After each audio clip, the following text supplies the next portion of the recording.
En los llanos infinitos de Venezuela y Colombia, donde la bruma baila sobre la tierra caliente y los árboles parecen susurrar secretos al viento, existe una leyenda que ha sobrevivido al paso del tiempo, transmitida de boca en boca, de generación en generación. Dicen que cuando el sol se esconde y el viento comienza a silbar entre las ramas, hay un ente que recorre los campos buscando a su próxima víctima. No camina, flota, no grita, silba, 3 notas, agudas, penetrantes, siempre iguales. Se le conoce como el silbón, el espíritu errante de un joven que cometió el pecado más impensable, asesinar a su propio padre y condenarse para siempre. Esta es su historia, y también, tal vez, la advertencia más importante que jamás escucharás, porque si alguna vez sientes que un silbido se acerca, corre, pero si lo escuchas muy cerca, es que ya es demasiado tarde. Todo comenzó en una hacienda alejada, rodeada de sabanas secas, donde un joven mimado y cruel exigía que su padre le consiguiera carne de venado, sin importarle que fuera de noche, sin importarle el peligro. El padre, cansado pero obediente, salió a cazar. Pasaron las horas, y al ver que no volvía, el joven salió a buscarlo. Lo encontró, pero sin su presa. Ciego de ira, lo golpeó, lo insultó, y en un acto de furia descontrolada, lo asesinó. Descuartizó su cuerpo y lo metió en un saco. Al llegar a casa, su abuelo, horrorizado por lo que había hecho, le impuso un castigo brutal: atarlo a un poste, azotarlo con un látigo hasta romperle la piel, frotar sus heridas con ají picante y soltarlo en el llano con un perro hambriento que lo perseguiría por toda la eternidad. Desde ese día se convirtió en un alma condenada, vagando con el saco de huesos de su padre al hombro, silbando su melodía mortal. Muchos aseguran haberlo visto.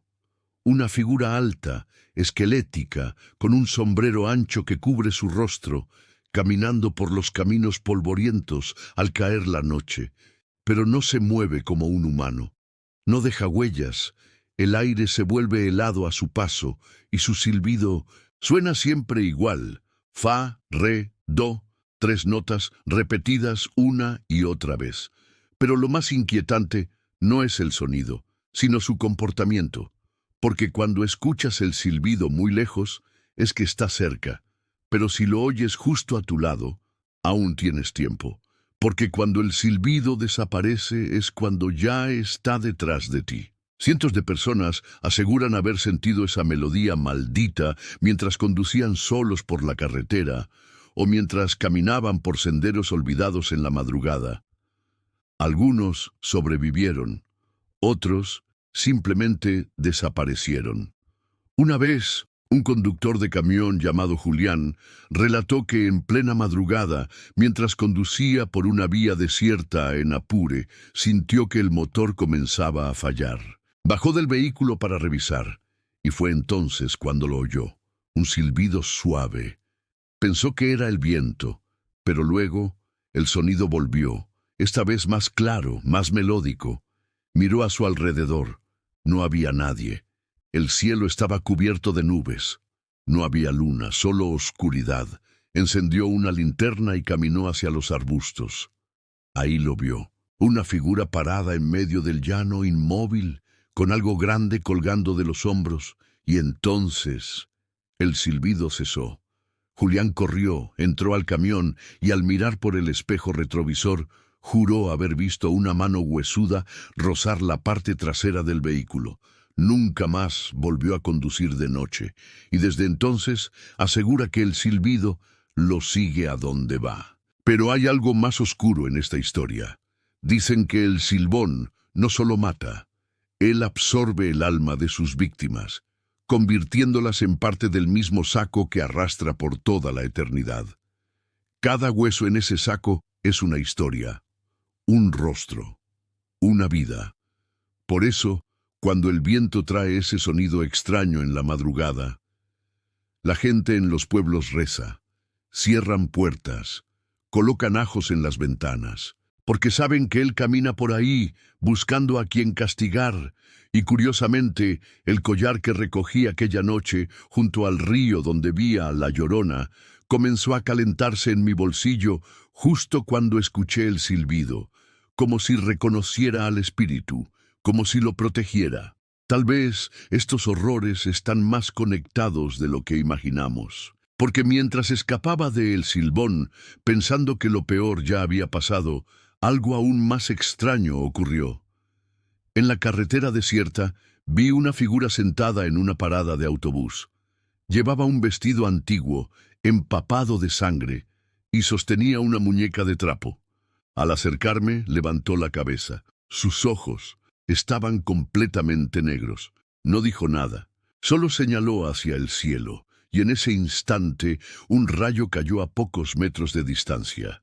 El reloj marcaba exactamente las 3:33 de la madrugada, y supe con cada célula de mi cuerpo que lo que venía ahora era el comienzo de la maldición del diablo de Naiguatá.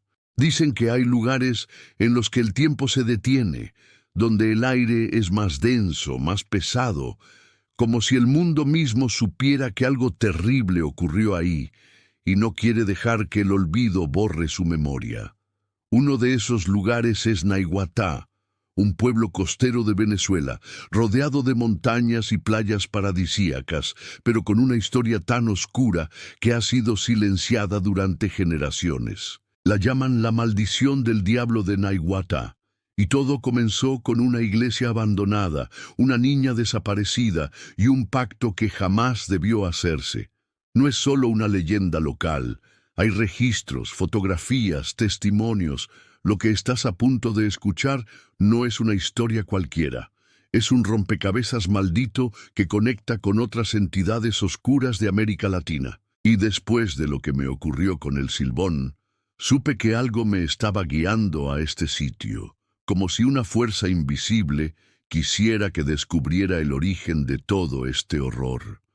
Todo empezó en 1983, cuando una serie de niños comenzaron a desaparecer en el pueblo sin dejar rastro. La gente hablaba en voz baja, con miedo, asegurando que las desapariciones ocurrían siempre en noches de luna llena, cerca de una antigua iglesia colonial en ruinas.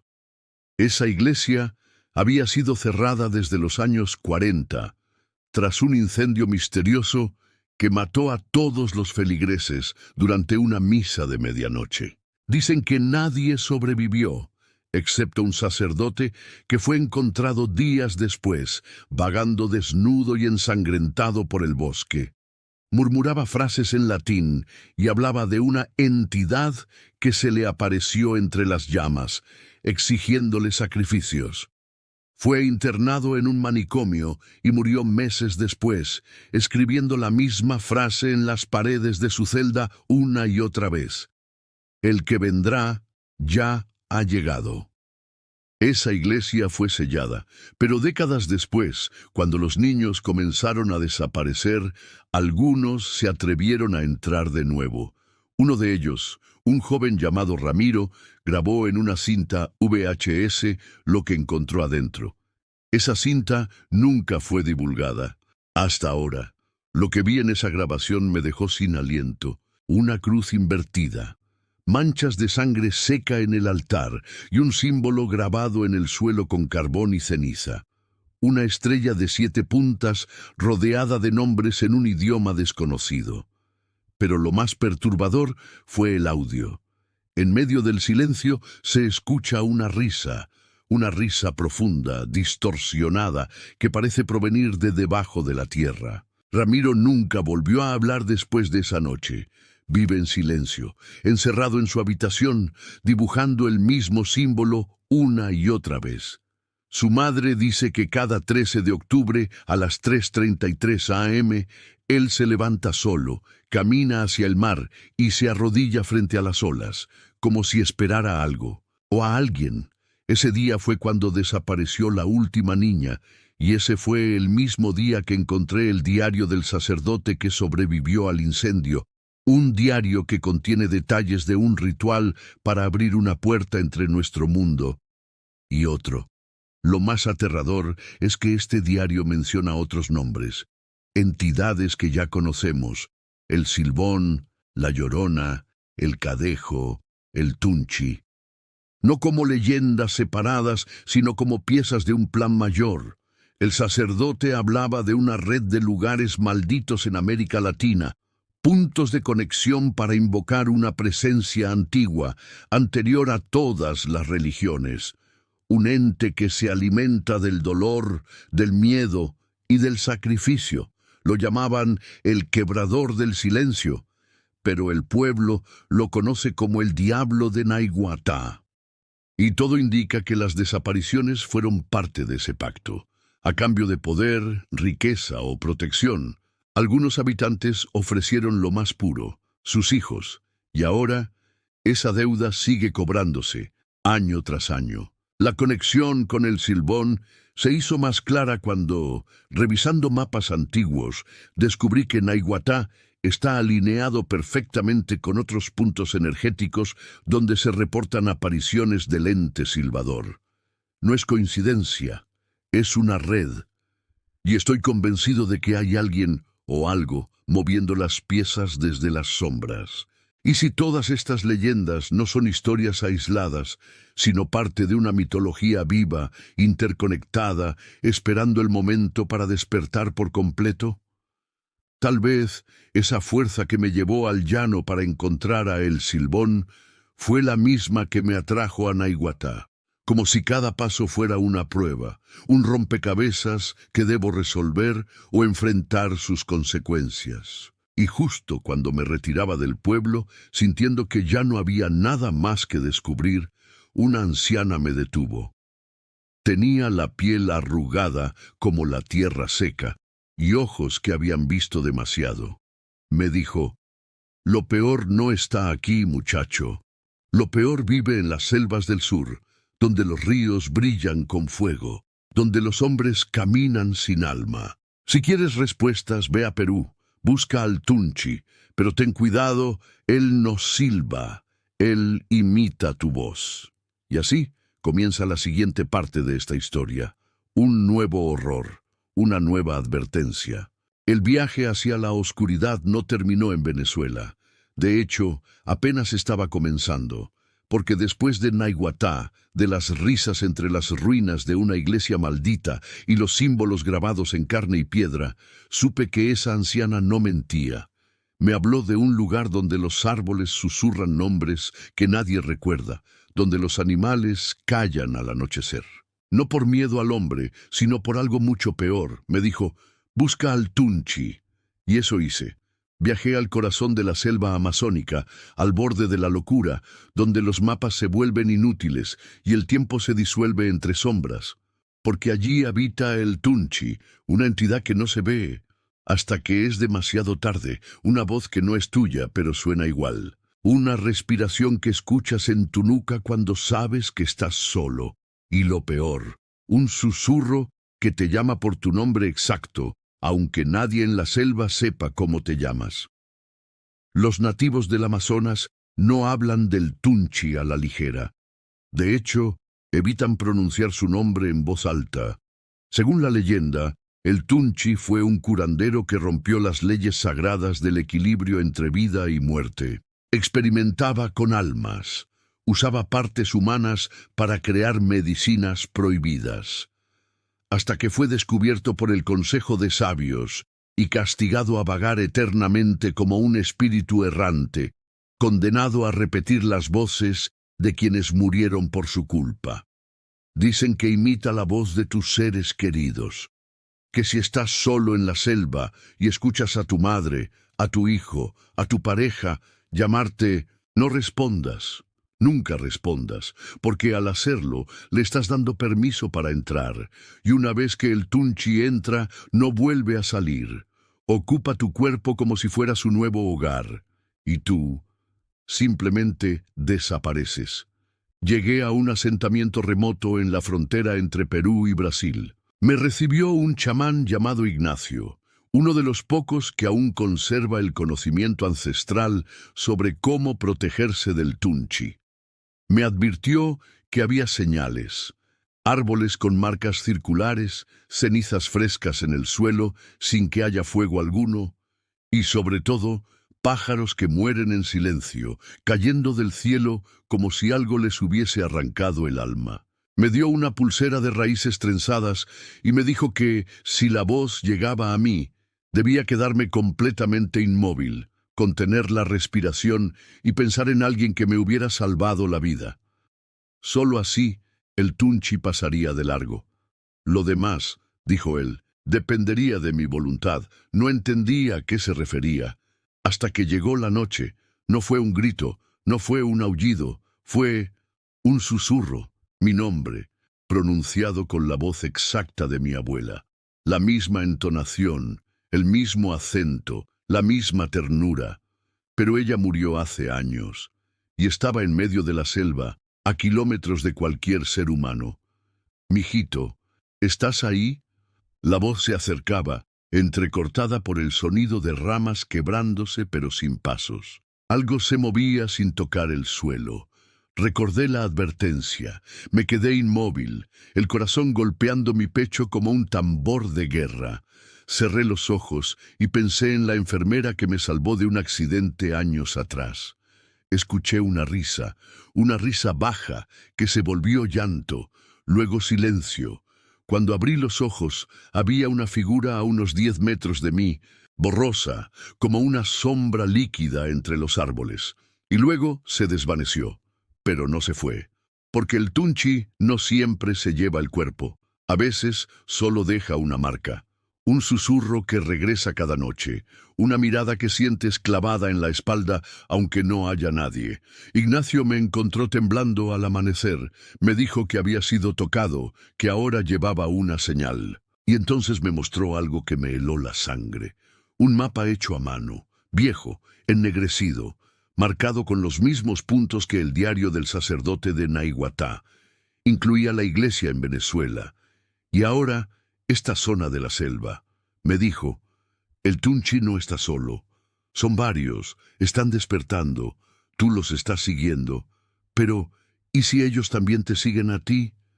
Mientras dejaba el asentamiento, un niño me entregó un dibujo. Era una figura oscura, con ojos blancos, silueta alargada y una sonrisa imposible de describir. Él está en Bolivia ahora, me dijo, caminando por el bosque de los condenados. Allá lo llaman el Carachupa. Y así, la siguiente parte de esta historia se revela. Una criatura que no solo observa, devora. Nunca imaginé que dejaría la selva amazónica con más miedo al salir que al entrar. Pero fue exactamente lo que ocurrió. Aquella entidad, el Tunchi, no solo me observó, me marcó. Y ahora, mientras cruzaba la frontera de Bolivia, ya sentía que algo caminaba demasiado cerca. Ni siquiera los pájaros al borde del camino parecían naturales, como si me miraran con ojos que sabían lo que había hecho. Fue allí, en los alrededores del Parque Nacional Madidi, donde conocí la historia más grotesca y perturbadora de toda mi investigación. Una criatura que mezcla las pesadillas de la selva con la podredumbre del hambre eterna. Los nativos la llaman Carachupa, y si crees que es solo otro monstruo del bosque, estás cometiendo el mismo error que muchos cometieron antes de desaparecer sin dejar rastro. El Carachupa no mata por furia, caza con método, con precisión y con placer. El Carachupa se describe como un ser enorme, con un cuerpo similar al de un armadillo gigante, pero deformado, con piel escamosa, huesos expuestos y dientes que parecen no tener fin. Se dice que se arrastra por las noches bolivianas en busca de una sola cosa, carne en descomposición que aún esté viva. Porque según la leyenda, esta criatura no quiere solo devorar, quiere herir, corromper y luego consumir mientras la víctima aún respira. Pero lo más aterrador de todo es cómo elige a sus presas. El Carachupa huele el miedo, literalmente. Su presencia se anuncia con un hedor insoportable, como carne podrida mezclada con azufre. Cuando sientes ese olor, ya es demasiado tarde. Has sido elegido. Y no importa dónde intentes esconderte, Él lo sabe, y vendrá, lentamente arrastrándose, hasta el momento exacto para atacar. Llegué a una aldea casi abandonada, donde solo quedaban 3 habitantes, todos ancianos, todos traumatizados. Me contaron que hace muchos años un equipo de investigadores desapareció en los alrededores del bosque. Solo encontraron los radios con una grabación horrenda, gritos ahogados, un sonido de algo siendo arrastrado y un rugido que no parecía de ningún animal conocido. Uno de los pobladores, don Alberto, reveló un secreto enterrado durante décadas. Él formó parte de una expedición militar que intentó cazar al carachupa en los años 80. Lo que vio todavía lo atormenta. Dijo que los cuerpos de los soldados no solo fueron devorados, estaban excavados, como si la criatura supiera exactamente dónde estaban los órganos vitales y los extrajera con precisión quirúrgica. Y lo peor, 2 de los soldados aún estaban vivos cuando eso ocurrió, gritando, suplicando, y aún así nadie pudo hacer nada, porque el carachupa no ataca con prisa, quiere que sientas todo. Decidí aventurarme con don Alberto hasta el lugar donde vieron a la criatura por última vez. La selva estaba extrañamente silenciosa, sin pájaros, sin viento, solo un olor metálico en el aire. Si escuchas un sonido como algo raspando el suelo, corre, me dijo, pero no mires atrás, nunca mires atrás. Caminamos durante horas hasta encontrar un claro con marcas en el suelo. Como si algo inmenso hubiera arrastrado el cuerpo de alguien por ahí. Había sangre seca, huesos pequeños, un radio antiguo que aún emitía ruidos estáticos, y entonces lo oímos, el sonido, no de un animal, sino de algo hambriento, un arrastre lento, seguido de chasquidos húmedos, como carne siendo masticada. Don Alberto se congeló, comenzó a rezar, y yo cerré los ojos. Algo pasó detrás de mí. La tierra vibró. El aire se volvió más denso y por un momento lo sentí. Un aliento caliente, demasiado cerca, como si me oliera, me probara, pero por alguna razón se fue. Horas después volvimos en silencio y al llegar al pueblo, uno de los radios que llevamos del bosque comenzó a emitir estática. No era ruido, era una voz, mi propia voz, diciendo: «Tú eres el siguiente». Eso ya no se trataba solo del carachupa, era algo más grande, porque las leyendas estaban conectadas, y alguien o algo me estaba guiando a través de ellas. Un juego perverso, una cacería invertida, y mientras me preparaba para dejar Bolivia, don Alberto me entregó un pequeño cuaderno. Dentro había mapas, símbolos y una anotación. Si llegas a Argentina, busca por ella, la luz mala. Pero ten cuidado, no se trata de una luz cualquiera, es el llamado de los muertos. Y así el camino del horror me guiaba al siguiente destino. Al dejar atrás la oscuridad de la selva boliviana, creí que había visto lo peor, que el carachupa, con su hambre macabra y sus ataques quirúrgicos, era el punto más profundo del terror que podía enfrentar. Pero me equivoqué, porque al llegar al norte de Argentina, una advertencia comenzó a repetirse en todas partes. No camines solo por los campos después del atardecer. Si ves una luz flotando entre los árboles, no la sigas, nunca la sigas. Lo llaman la luz mala, un fenómeno tan antiguo como la tierra que pisamos y tan mortal como cualquier bestia del bosque. Aquí, las almas en pena no lloran, brillan, iluminan el camino a la muerte, y cuando aparecen, ya no hay vuelta atrás. La luz mala se manifiesta como una esfera flotante de fuego azul o blanco que se desplaza lentamente entre los campos, como si buscara a alguien. Muchos creen que son las almas de personas que murieron sin confesarse, atrapadas entre este mundo y el otro. Pero los ancianos que habitan las zonas rurales cuentan otra versión. Ellos dicen que la luz es un faro, un señuelo enviado por algo mucho más antiguo y malicioso, algo que habita bajo la tierra y se alimenta de los incautos que siguen la luz. Porque quien decide seguirla lo hace por curiosidad y muere por desesperación. Algunos testimonios aseguran que la luz te hipnotiza, te atrapa en un bucle del que no puedes escapar, haciéndote caminar en círculos por horas hasta que colapsas por agotamiento, o te encuentras cara a cara con lo que realmente la controla. Una noche acepté la invitación de don Emilio, un gaucho de más de 80 años, que juró haber sobrevivido a un encuentro con la luz mala cuando tenía apenas 17. Me llevó a un terreno donde nadie se atrevía a poner un pie. Aquí brilló durante 3 noches seguidas, y en la última, alguien desapareció, dijo.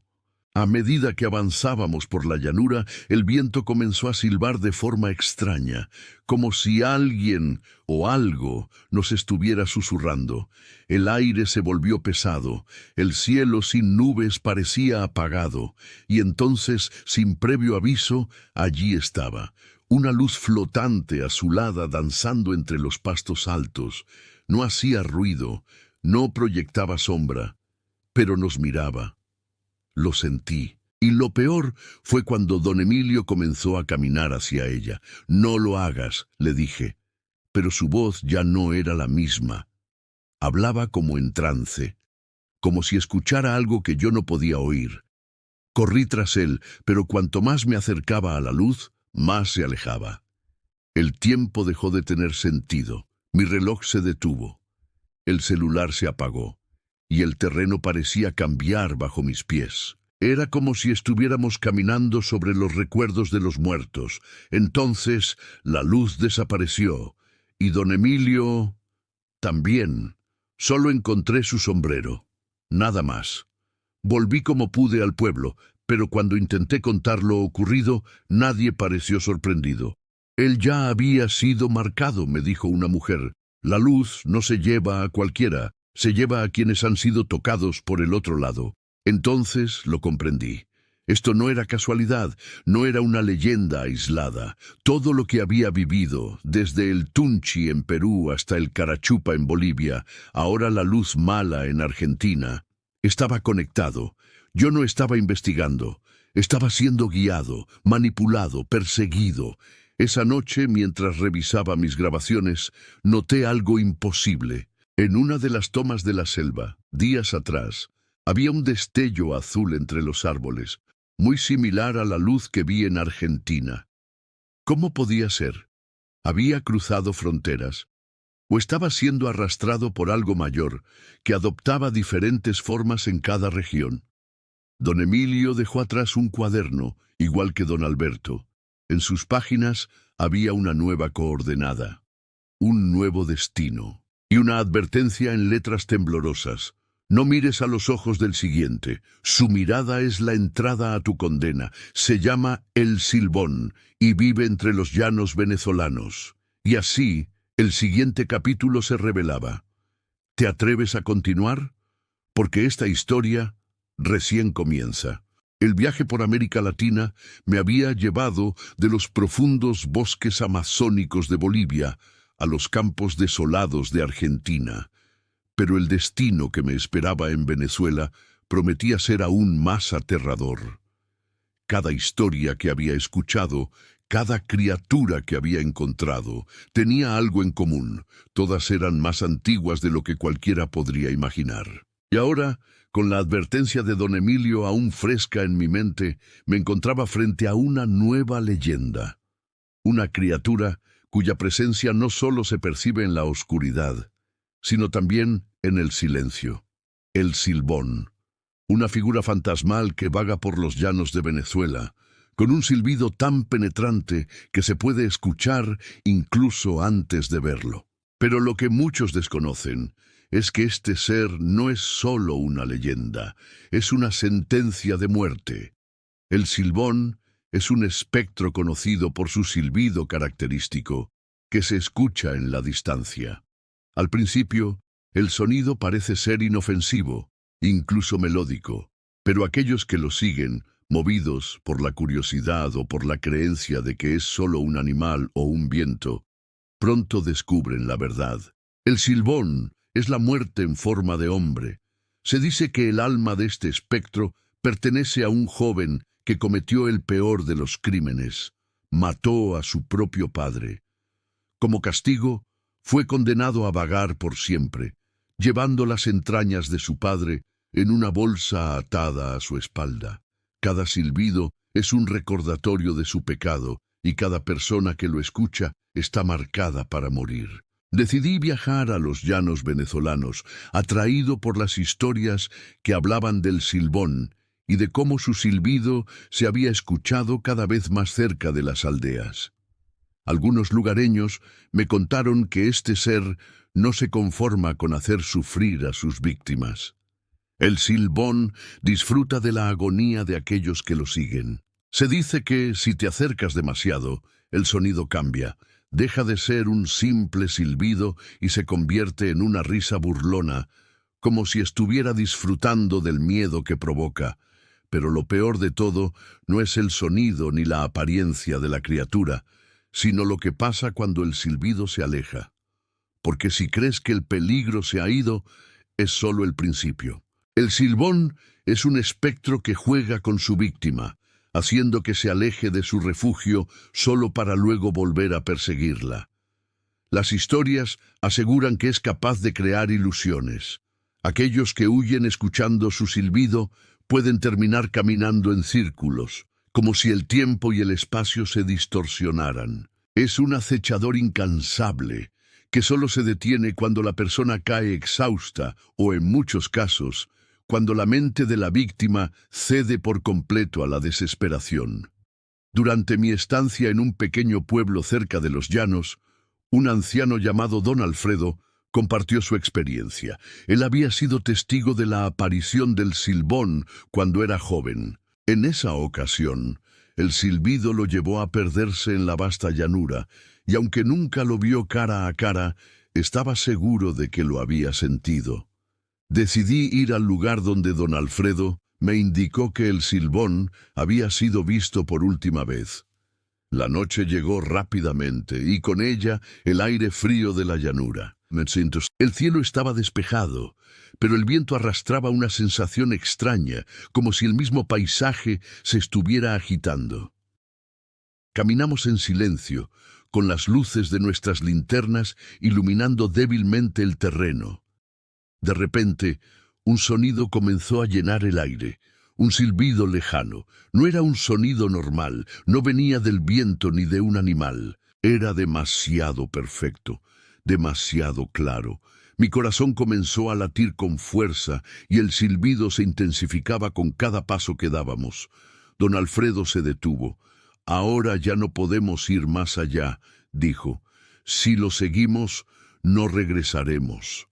Decidí continuar solo, movido por una mezcla de curiosidad y miedo. A medida que avanzaba, el silbido se hacía más cercano, más aterrador. El aire estaba cargado de una tensión palpable, como si la misma tierra me estuviera desafiando.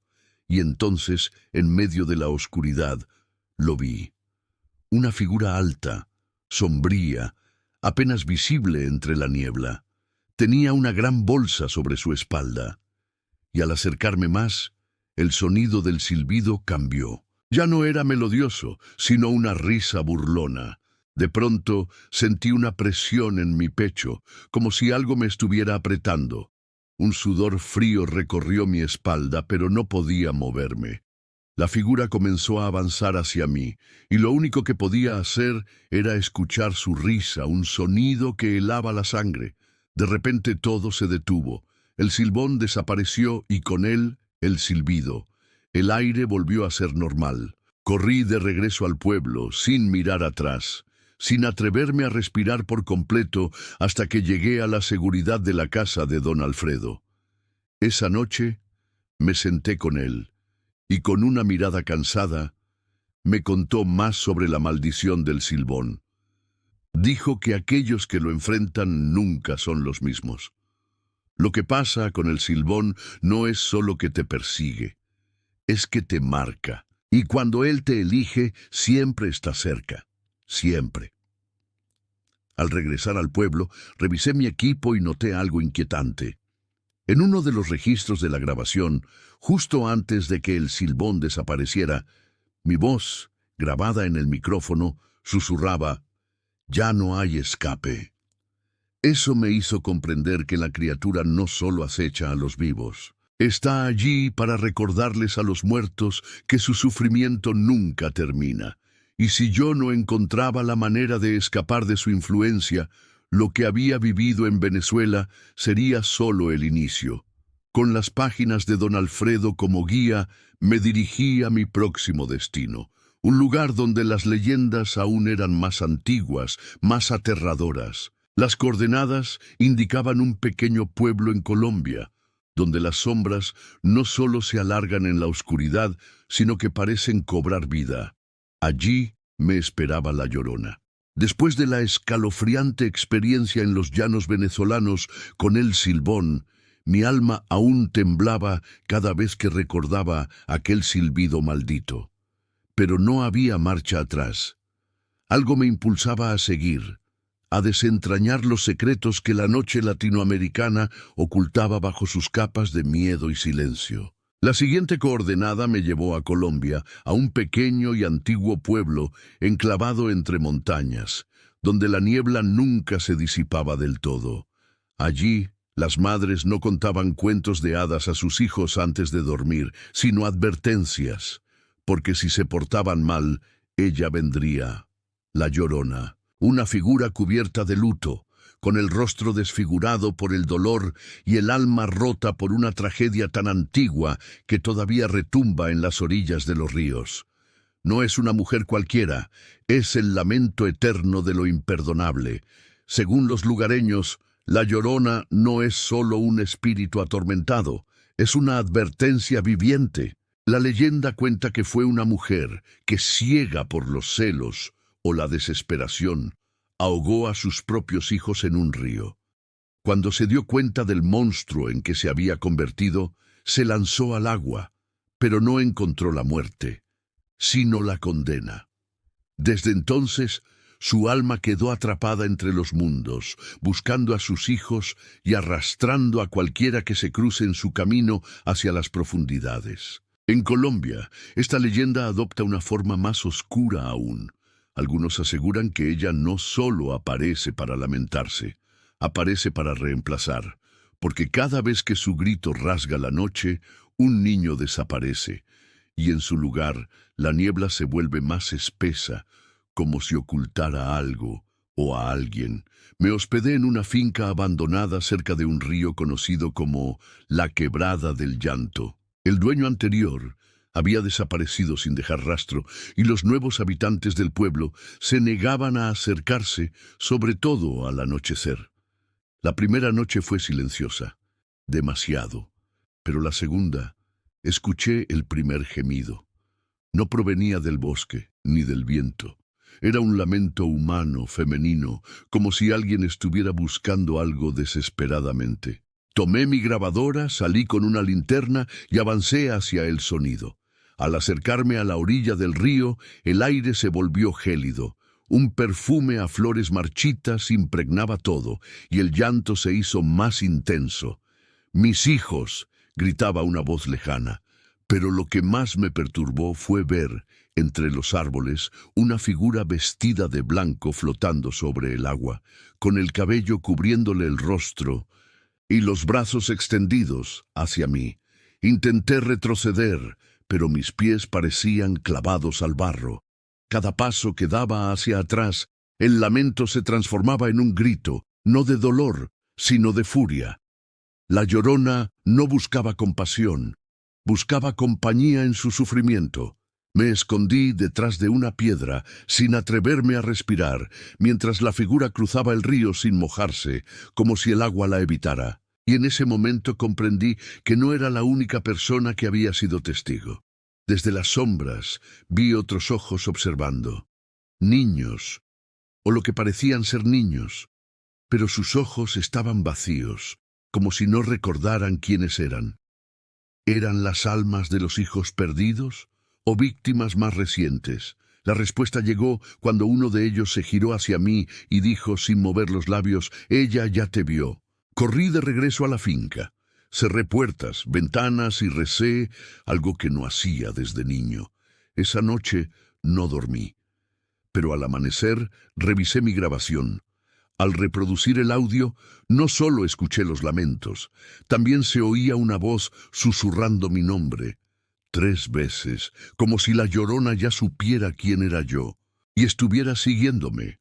A la mañana siguiente encontré una muñeca vieja en el umbral de mi puerta. Su vestido estaba empapado y una nota cosida en el torso decía, «Para que no estés solo cuando vuelvas a dormir».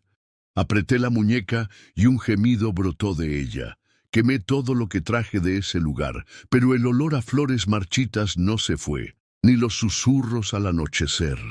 Tal vez, como me advirtió don Alfredo en Venezuela, uno no escapa de estas entidades, solo les abre la puerta a otras. Y así, mientras repasaba mis notas buscando pistas que me llevaran a comprender el patrón de estas presencias, encontré algo que heló mi sangre. Cada criatura, cada espíritu, cada leyenda tenía una conexión con el agua. Ríos, lagos, quebradas. Era como si las aguas fueran el umbral entre mundos, un portal por donde el dolor se filtra a nuestra realidad. Y el próximo caso que investigaría no rompía esa regla. Al contrario, la profundizaba. Porque según las leyendas del Perú, en el fondo del lago Titicaca vive algo que no debería haber despertado jamás. Algo que, al ser invocado, condena a los que lo encuentran a una eternidad de sufrimiento.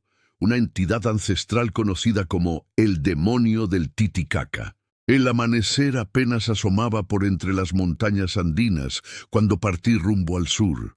Mi destino, las frías y profundas aguas del lago Titicaca, un espejo ancestral donde la realidad y el mito se entrelazan en silencio.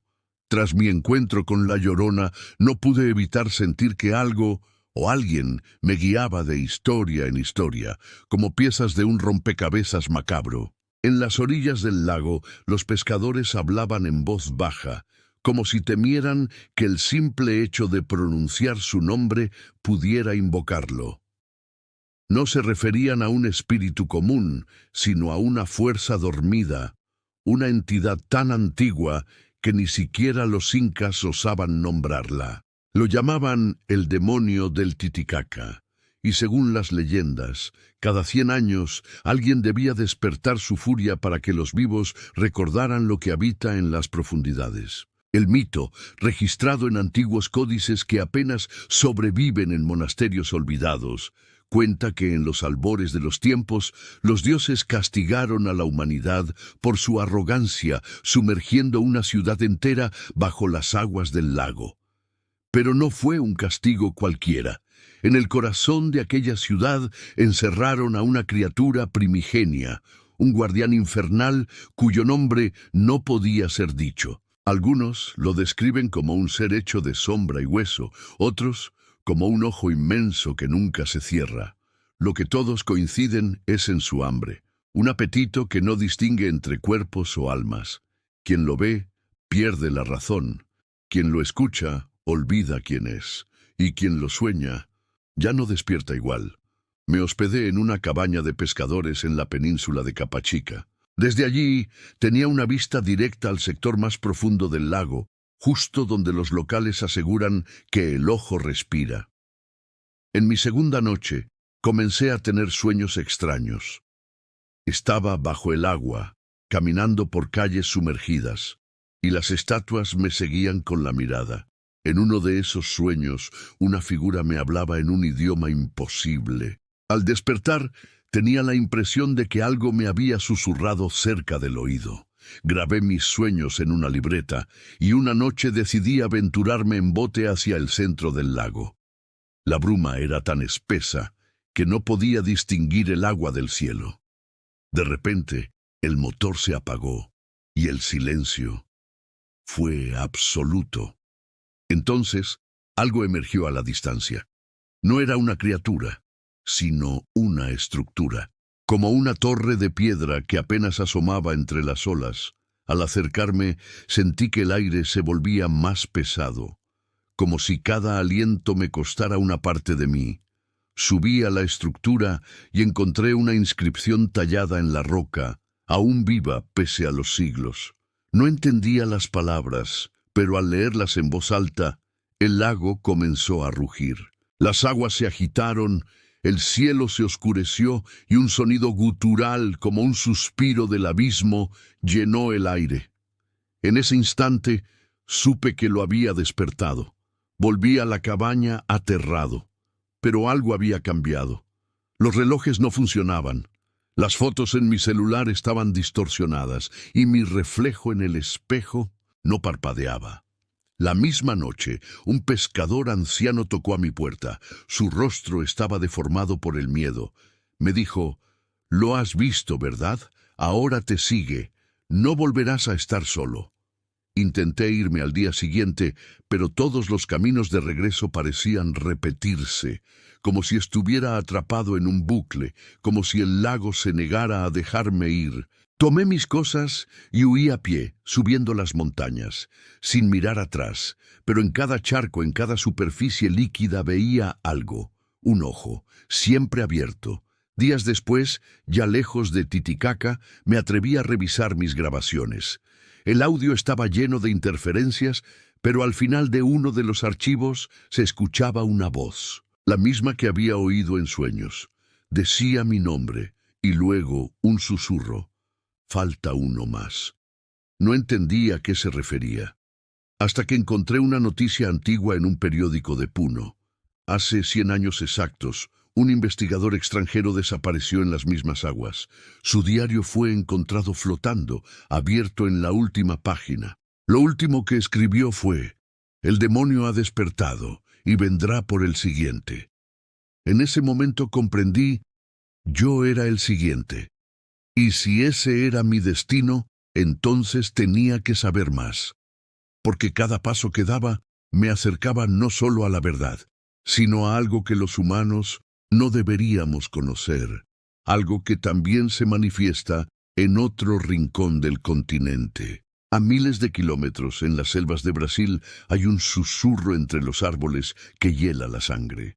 Allí, los indígenas no temen a jaguares ni a espíritus, temen a una entidad que camina de noche imitando voces humanas, atrayendo a los incautos hacia su perdición. Su nombre es el Curupira. En la espesura impenetrable de la selva amazónica brasileña, donde la luz del sol apenas logra tocar el suelo y los sonidos parecen susurrar secretos antiguos, nace una de las leyendas más temidas por los pueblos originarios. El Curupira. Tras mi encuentro con el demonio del Titicaca, sabía que lo que me perseguía no era un ente único, mas sí parte de una red de horrores antiguos que dormitan bajo la superficie de nuestra realidad. Algo me empujaba a continuar. Así llegué al corazón del Amazonas, donde el aire es tan denso que cada inhalación parece una decisión de vida o muerte. Me adentré con una guía local que me advirtió: si escuchas tu nombre entre los árboles, no respondas. El Curupira ya estará cerca. La leyenda del Curupira ha sido contada por siglos entre los indígenas tupí-guaraníes. Lo describen como un ser pequeño, de cabellos de fuego y, lo más perturbador, con los pies al revés. Esta deformación no es casual. Su caminar deja huellas que confunden a los viajeros, haciendo parecer que se aleja cuando en realidad se acerca.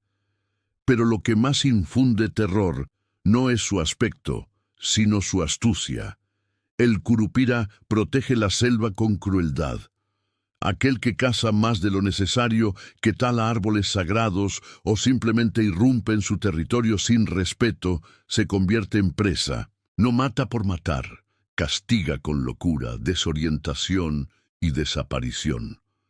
Pasé mis primeros días en una aldea cercana, escuchando los relatos de quienes aseguraban haberlo visto. Un anciano me mostró cicatrices que, según él, Fueron causadas por un encuentro con el Curupira cuando era joven. Estaba cazando por codicia, no por necesidad, confesó. Y esa noche me escuché a mí mismo gritando en medio del bosque, pero yo no estaba gritando. Decidí entonces pasar una noche solo en la selva, grabadora en mano y una cámara de visión nocturna. Me adentré hasta perder de vista los senderos marcados. El canto de los grillos cesó. El silencio fue reemplazado por pasos, pasos rápidos y regulares, y luego una voz. Era la mía. Me llamaba por mi nombre, 1, 2, 3 veces, y cada vez más cerca. Mi cuerpo se paralizó. Recordé la advertencia de la guía. No respondas.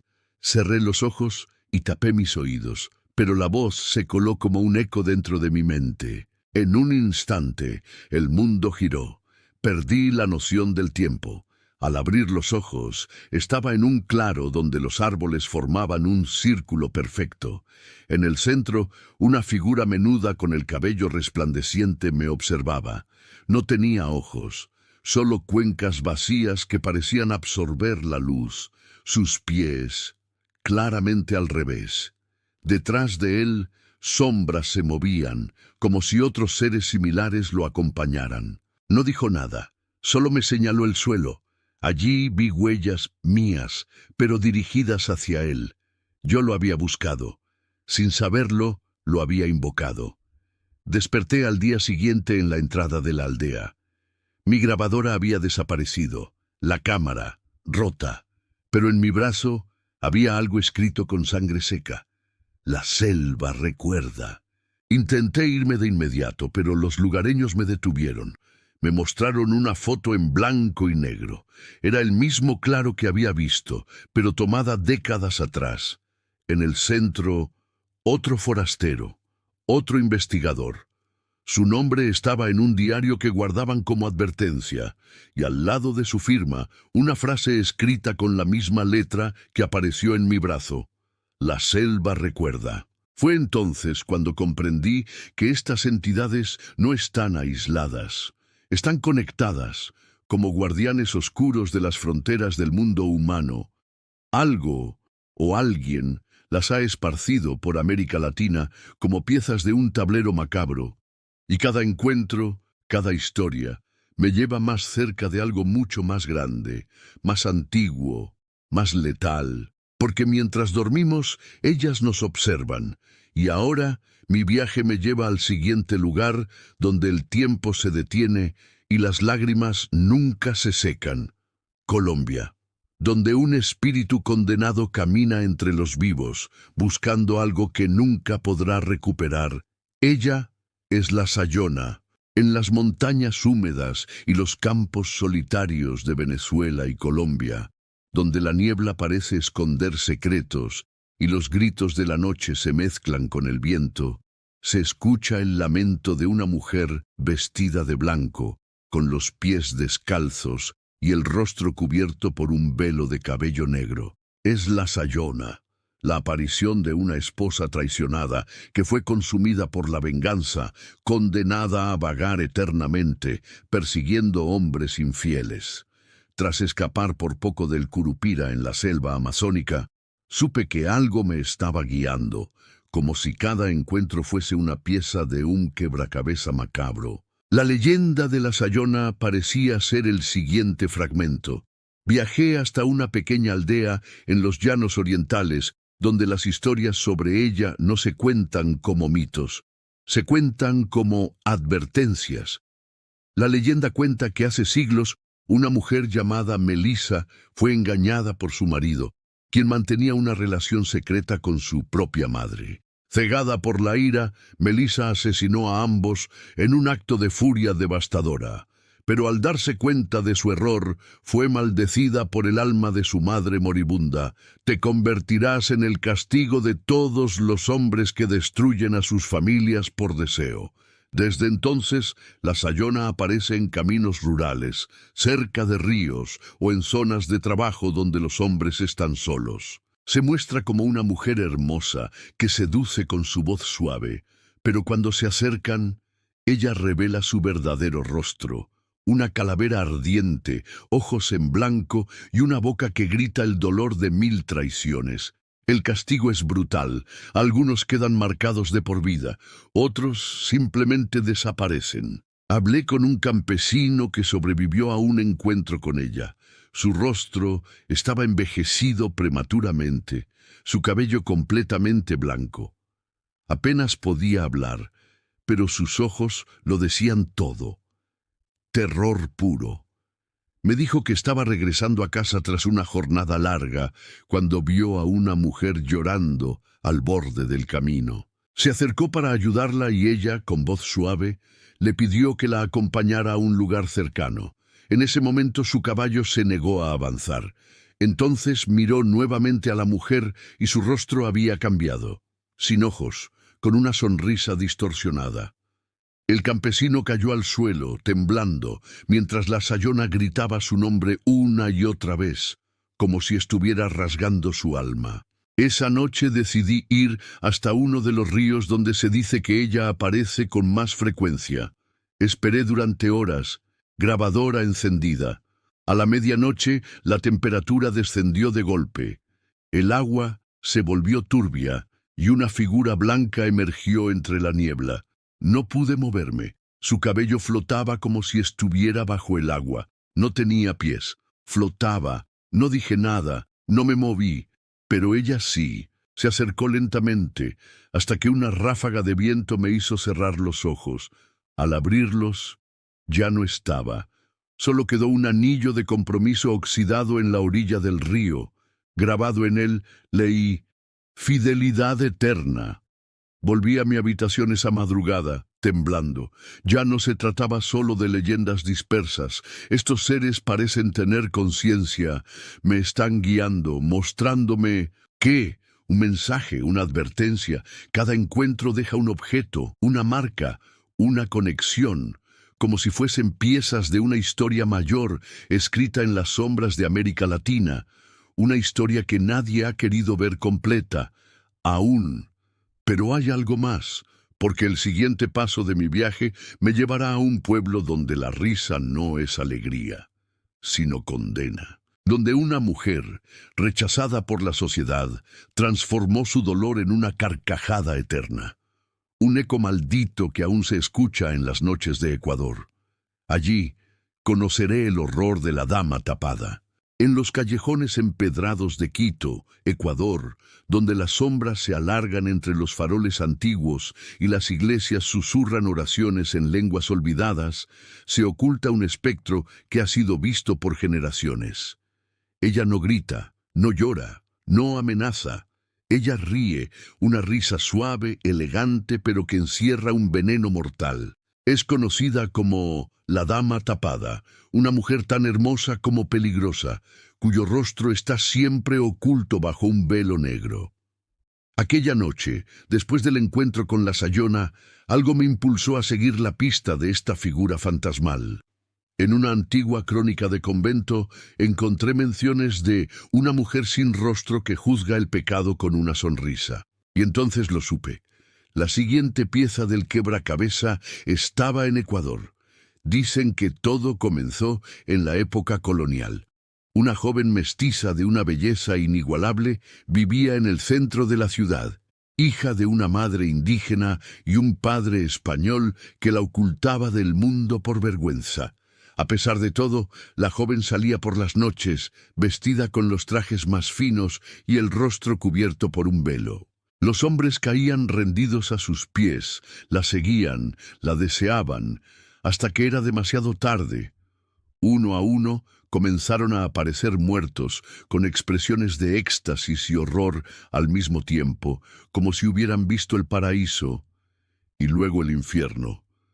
El velo nunca se alzaba, pero los cuerpos estaban marcados por una fragancia dulce, casi embriagadora, y una risa que quedaba suspendida en el aire. Fui hasta la calle de las 7 Cruces, lugar donde más reportes existen de apariciones.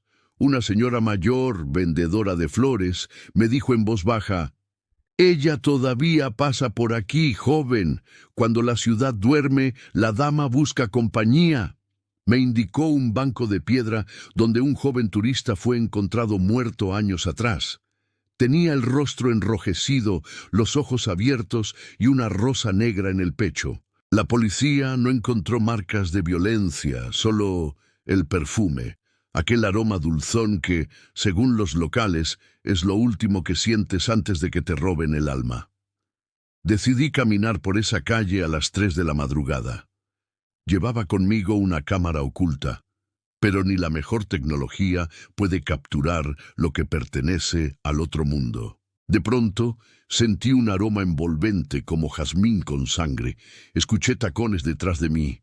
Al girarme, vi una figura esbelta, elegante, vestida de negro.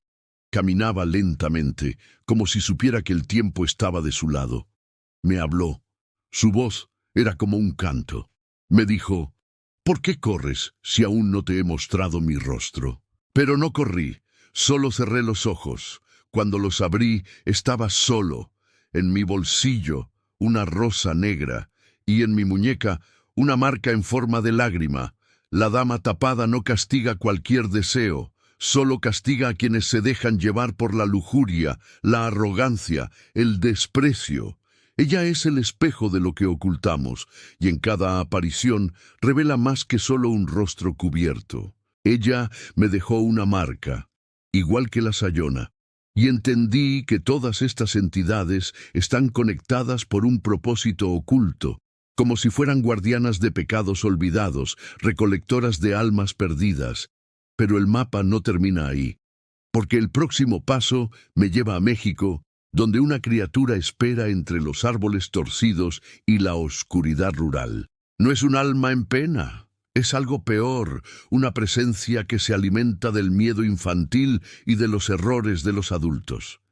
El siguiente fragmento de este viaje maldito me conducirá al reino de El Cadejo, una criatura con ojos de fuego y patas que no dejan huella, pero que persigue a quienes se desvían del camino.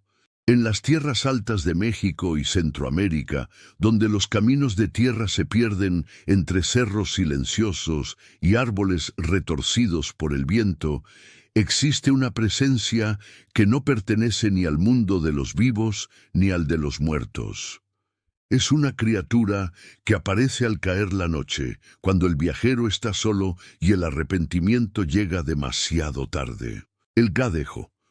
Un ser de ojos encendidos, pelaje negro como la sombra del pecado y un aliento que huele a azufre. Algunos dicen que es un perro, otros que es un demonio disfrazado. Pero todos coinciden en una cosa: el Cadejo no ladra, solo te observa, y si lo ves, tu destino ya está marcado. Tras mi encuentro con la dama tapada, entendí que no se trataba solo de espectros vengativos. Estas entidades están ligadas por algo más profundo, una red invisible que conecta los pecados humanos con sus verdugos sobrenaturales. Y el Cadejo parece ser el guardián final de ese camino. La leyenda dice que existen dos cadejos, uno blanco, protector de los inocentes, y otro negro, que castiga a los que viven sin remordimiento. Pero el que más se aparece, el que más deja huellas de terror, es el negro, el que huele el miedo, el vicio, la traición. Se manifiesta en los caminos rurales, especialmente cuando alguien ha cometido un pecado y aún no ha pagado por él. Me contaron la historia de un joven que bebía hasta perder la conciencia. Una noche salió de la cantina en un pueblo de Chiapas, tambaleándose bajo la luz de la luna. Sus amigos lo dejaron solo. Dicen que, al doblar una curva, se encontró con dos ojos brillando entre los arbustos. Pensó que era un perro callejero, hasta que lo vio erguirse. Caminaba sin hacer ruido. Lo siguió durante kilómetros. Al día siguiente lo encontraron sin zapatos, con el cabello blanco y la mirada vacía. A su lado había marcas de garras, pero ninguna huella humana. Yo mismo viajé a un poblado llamado San Juan Chamula, donde los rituales aún se practican bajo el manto de la noche. Allí, un chamán me habló del Cadejo como si fuera una fuerza viva. No es un castigo, es una advertencia, me dijo. Si lo ves, todavía puedes cambiar, pero si lo ignoras, se lleva algo tuyo, no siempre el cuerpo, a veces el alma. Esa noche, acampé cerca del bosque, con la grabadora encendida y un colgante protector que el chamán me dio. A las 3 de la mañana, los grillos se silenciaron. El aire se volvió pesado, y entonces lo escuché. Pasos, lentos, pesados, pero no era un animal común, no respiraba como uno. Sentí su presencia detrás de mí. No me atreví a girar, pero cuando el sol salió, encontré huellas quemadas a mi alrededor, y el colgante había desaparecido. Cada ser que he encontrado no es solo un eco del folclore. Son guardianes, castigos vivientes, entidades que se alimentan de los errores humanos. Pero también son señales, porque cada uno de ellos ha dejado algo para mí, objetos, marcas, recuerdos, como si supieran que estoy armando un rompecabezas prohibido. Y ese rompecabezas me está llevando hacia un lugar que muchos temen nombrar. Un país donde el fuego no solo quema, también canta, donde las almas en pena no lloran, bailan, y donde un ente conocido como el Silbón carga con los huesos de su familia y un odio tan profundo que su silbido anuncia la muerte. Allí continúa esta travesía por las leyendas más oscuras de América Latina. Pero lo más inquietante de aquel encuentro con el Cadejo no fue su mirada, ni el aire que se volvía espeso con cada paso que daba cerca de mí. Lo que me dejó con insomnio por semanas fue una palabra susurrada en el viento justo antes del amanecer. No la entendí en ese momento, pero el sonido era gutural, casi animal. Al investigar días después, descubrí que no era español, era guaraní, y significaba algo así como el que camina entre los árboles. Fue ahí que supe a quién me enfrentaría a continuación, el pombero. Una criatura del folclore paraguayo, temida en las comunidades rurales por su capacidad de colarse en las casas, imitar voces humanas y controlar el deseo. Dicen que nadie lo ve llegar, pero una vez que pone los ojos sobre ti, jamás vuelve a soltarte. El pombero es descrito como un hombrecillo de piel oscura, cubierto de vello, con los pies al revés, sí, con los talones hacia adelante, para que nadie pueda seguir sus pasos. Vive en los bosques densos, donde el sol apenas toca el suelo, y donde los susurros de la selva se mezclan con su risa burlona. Las leyendas cuentan que si lo escuchas silbar 3 veces, debes correr, no hacia adelante, sino hacia atrás, porque ese silbido no solo atrae animales, también rompe la voluntad de quien lo oye. Me contaron de una mujer que vivía sola en una choza de madera cerca del monte. Una noche escuchó su propio nombre, pronunciado con la voz de su esposo fallecido. Al salir no vio nada, solo ramas agitadas, pero a la mañana siguiente su piel tenía marcas de dedos, y su memoria estaba fragmentada, como si alguien hubiera estado dentro de sus pensamientos. Lo más aterrador es que el pombero no siempre ataca. A veces se encariña, se obsesiona. Deja regalos, frutas, flores secas, pájaros muertos. Y si no aceptas su presencia, se enfurece. Apaga las velas de la casa, esconde objetos, deja huellas en los techos. Durante mi viaje a la región de San Pedro, una anciana me ofreció tabaco envuelto en hojas secas. «Llévalo contigo», me dijo. Él respeta a quienes le ofrecen tabaco y miel, pero si no le das lo que quiere, tomará lo que más amas. Esa noche, al acampar junto al río, sentí una mirada desde el follaje. No vi nada, pero escuché pasos, y al girar la cabeza, el tabaco que llevaba conmigo había desaparecido del bolso. En su lugar, había una pequeña piedra tallada con forma de rostro, una especie de advertencia o aceptación. Estas entidades parecen surgir de la tierra misma, como si fuesen parte del equilibrio natural entre lo humano y lo salvaje. Pero lo que me inquieta es cómo todas ellas están conectadas por un patrón. Aparecen en la oscuridad, se alimentan del miedo y de alguna forma siempre saben lo que ocultan tus pensamientos más íntimos. El pombero no fue el último en mi camino. Al igual que el cadejo, su presencia persistirá en mis recuerdos y en mis noches sin sueño. Un susurro lejano en los árboles, un silbido que nunca deja de resonar en los rincones más oscuros de la selva. Y así, como me han contado otros viajeros, es imposible escapar por completo de las criaturas que se esconden en los rincones más remotos de América Latina. Quizás nunca sepamos si son simples leyendas, pero lo cierto es que hay historias que se sienten demasiado reales. Y cuando caiga la noche y las sombras se alarguen, ¿quién puede asegurar que no serán ellos quienes nos observen desde las sombras, esperando su momento para aparecer? Las criaturas de las leyendas, invisibles pero siempre presentes, nos recuerdan que, en este mundo, hay más de lo que nuestros ojos pueden ver. Este es el final de nuestra historia de El Pombero, pero nunca se sabe si alguna de estas criaturas nos observa en este mismo instante, esperando que caigamos en sus trampas invisibles. ¿Te atreverías a seguir buscando más historias?